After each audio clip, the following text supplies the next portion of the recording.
Welcome. In this video, we will discuss adaptive planning as a domain of Agile practices. Agile projects typically try to cut back on non-value-adding work. Planning a project does not directly add business value. Therefore, the planning stage should be as efficient as possible. It is not feasible to plan Agile projects only once, because they are prone to a high rate of change. Planning concepts encourage teams to accept that as the project advances, it might become necessary to adapt the project based on the results obtained so far. Several tools, techniques, knowledge sets, and skills have been developed to help teams accept this uncertainty and at the same time adapt to emerging situations. Let's look at some of them. Time boxing refers to fixing short periods of time during which work is undertaken.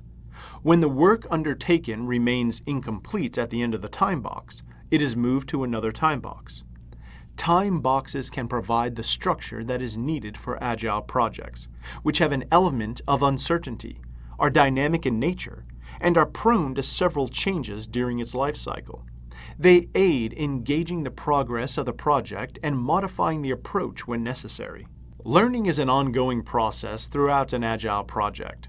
As the process moves forward, it may be necessary to modify the project with new information.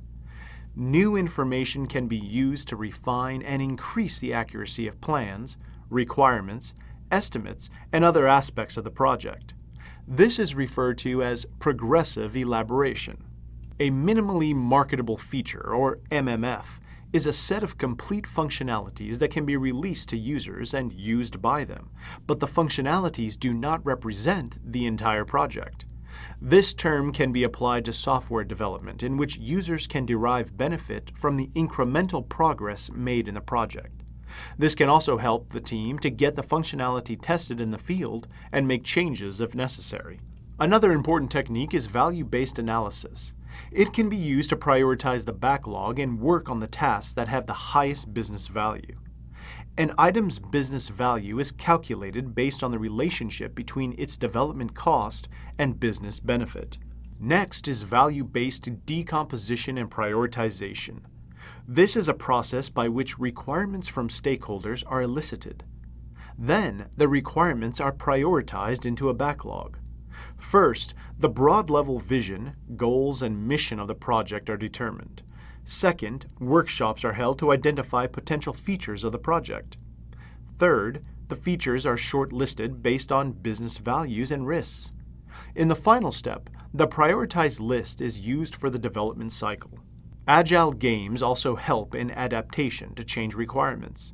These, also known as collaborative games or innovative games, are used by teams and stakeholders to identify issues and agree on solutions.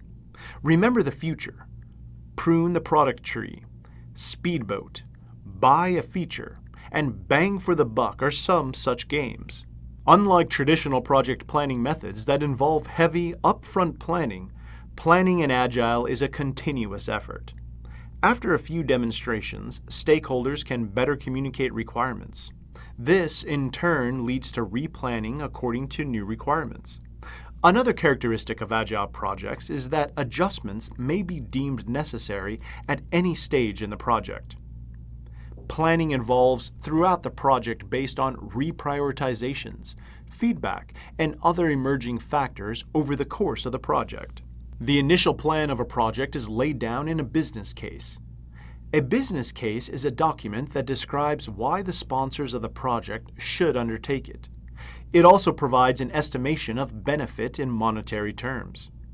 In case the project does not have a direct monetary value and is a service that needs to be provided, a business case illustrates the risk that the sponsors can avoid if the project is implemented. Delivery of value in an Agile project is usually split into releases and iterations. A release is a set of usable functionalities developed over a few iterations and delivered to the customer.